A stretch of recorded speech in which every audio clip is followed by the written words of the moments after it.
Vielen Dank, Senator Ulrich Mauer, for the opportunity to speak to ministers and senators. Germany sits at the heart of Europe, a crossroad for goods, people, and knowledge. And for that and many other reasons, Germany is central to Europe's collective preparedness. When Germany is ready, Europe is stronger. The past 5 years have been a series of wake-up calls, and each one had a direct impact on you and on your Bundesländer. COVID-19 brought daily life to a standstill. Russia brought war back to our continent. And at the same time, extreme weather is no longer the exception, but the new normal. You face it up close with the deadly floods in the Ahrtal in 2021 that killed so many people and destroyed entire villages. And this year, we have seen a sharp rise in hybrid attacks. Drones have grounded air traffic in Germany, my home country, Belgium, and across Europe. The EU now faces a complex cocktail of threats, from climate shocks to cyber attacks to pandemic and potential armed aggression. These crises can cross sectors and cross countries with a domino effect that can paralyze entire societies. In the past, we have too often simply reacted, but reaction is not a strategy. You will agree with me that it's not anymore a strategy. We need to change our mindset and build a new culture of preparedness across our continent. Preparedness must be part of everything we do right from the start, not as an afterthought. It must cover the full spectrum of threats. And when I took my office 1 year ago, President von der Leyen asked me to lead Europe's work on preparedness. And here today, I have come to Bremen to do two things. First, I want to listen to you about where our support is needed the most. And second, I want to tell you how the EU can support you. In March, we adopted our EU preparedness strategy based on the report by the former President Niinisto. And the main idea is very simple. We must move from individual silos to working more closely together. It means less fragmentation and more cooperation. We don't need new rules and more bureaucracy.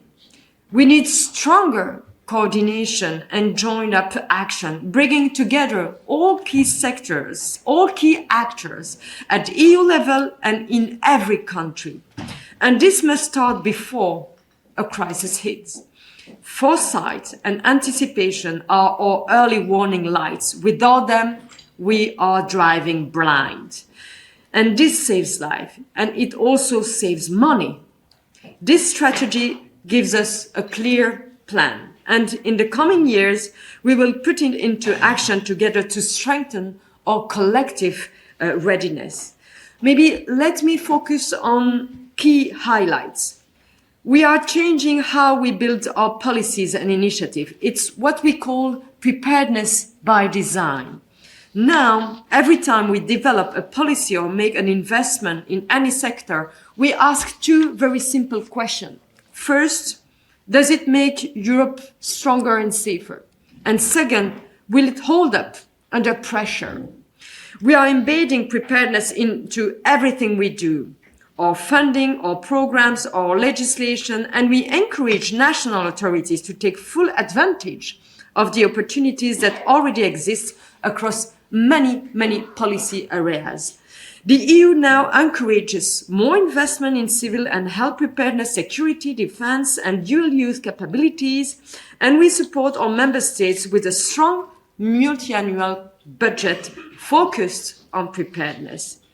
Every euro invested should make Europe safer. And the EU supports countries and regions to strengthen resilience and raise our level of preparedness. Dear ministers, we need to make sure we always have what we need and when we need it. That's why we have also put in place a stockpiling strategy. So essential, goods are always available across Europe.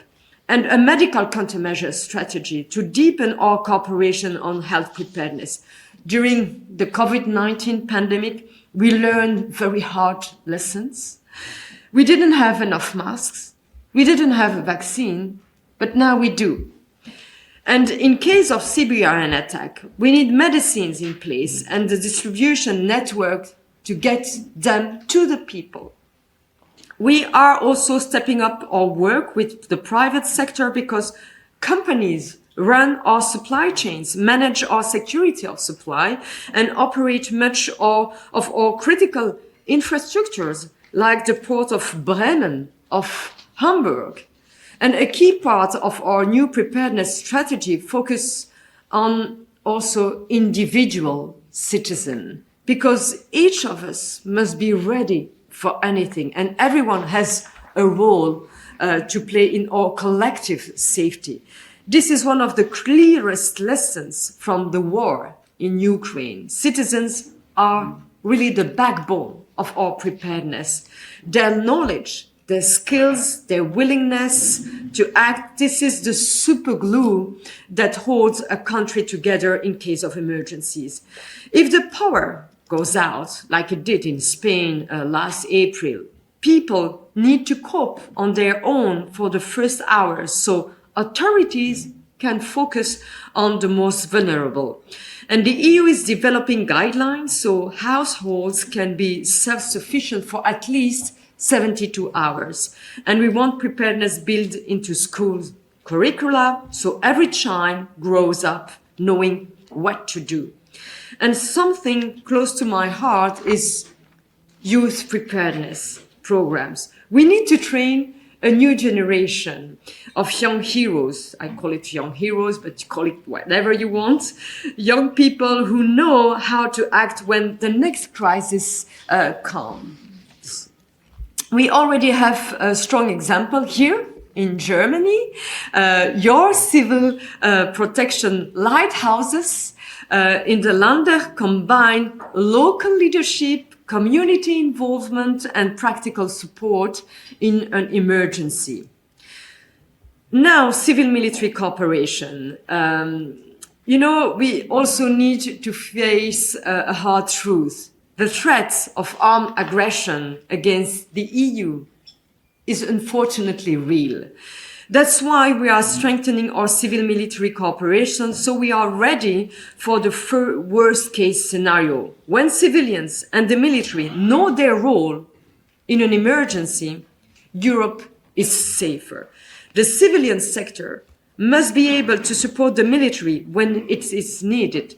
Hospitals, for instance, can care for injured soldiers, and the military also must be ready to support civilians, just like they did during the COVID-19 pandemic, helping repatriate citizens or transporting patients from one country to another.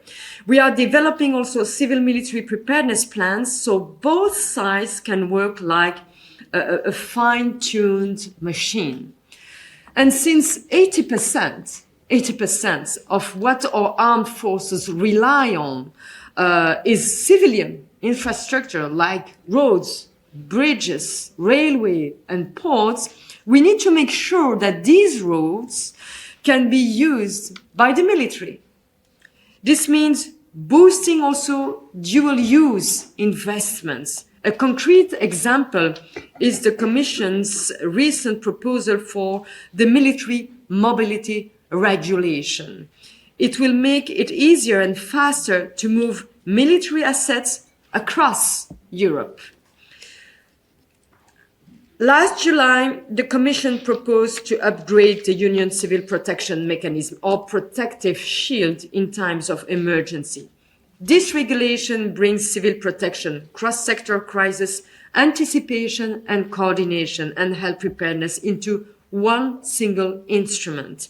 This will reduce fragmentation and help Europe anticipate, prepare, and respond more effectively. And this civil protection mechanism has proven its value. Requests for assistance have gone up over 10 times since it started 25 years ago. And I would like to be very clear. Nothing changes for member states or for the Länder.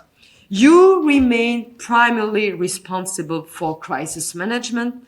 We are here only to complement your effort, especially during simultaneous and long-lasting crises, fully in line with the EU treaties.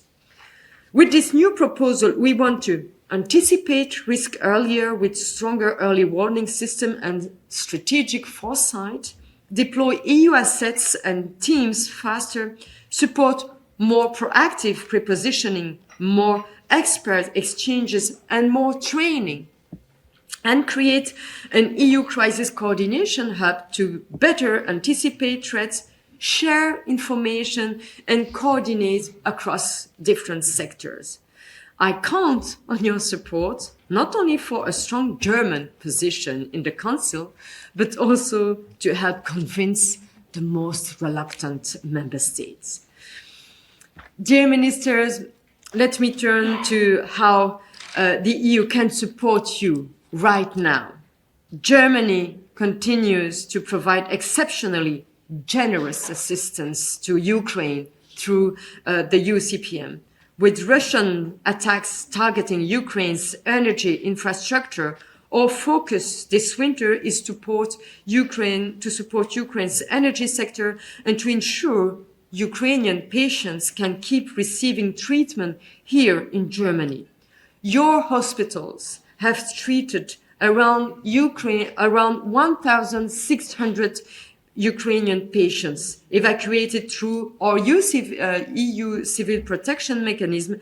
And I really want to personally thank you for every life you helped save. Germany can be proud of that, and the EU will continue to support you on this. And we also see strong leadership from the Bundesländer. This year, Hessen, and in previous years, other Länder prepositioned firefighters in high-risk areas to support France. And the Commission will expand and finance prepositioning of firefighters and equipment. In October last year, the magnitude full-scale exercise in Baden-Württemberg helped enhance cross-border coordination. And I recently assist to Borealis exercise in Finland, where Germany played a vital role in training for possible CBRN attacks. The EU will continue to support this kind of exercise. Germany also leads the Rescue Emergency Hospital project, which strengthens our European health preparedness. And you host critical capacities in the European Civil Protection Pool, from pumps and CBRN decontamination units to mobile labs and firefighting trucks, often through cooperation between Länder. We want to make the pool even stronger, and we count on you. And North Rhine-Westphalia is already cooperating with the Netherlands.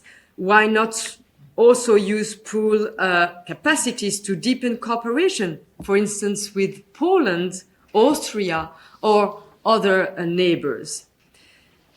Dear ministers, to conclude, I'm really driven by one simple ambition: to make Europeans safer and better prepared. And here in Bremen, I feel that the same ambition. You are known for your resilience, from rebuilding after the war to facing the storms and rising waters of the north. You know what it means to prepare, and you know the importance of standing together like the town musicians of Bremen. The EU stands right by your side. This is how we will keep our people safe here in Bremen and across the EU. Thank you. Vielen Dank.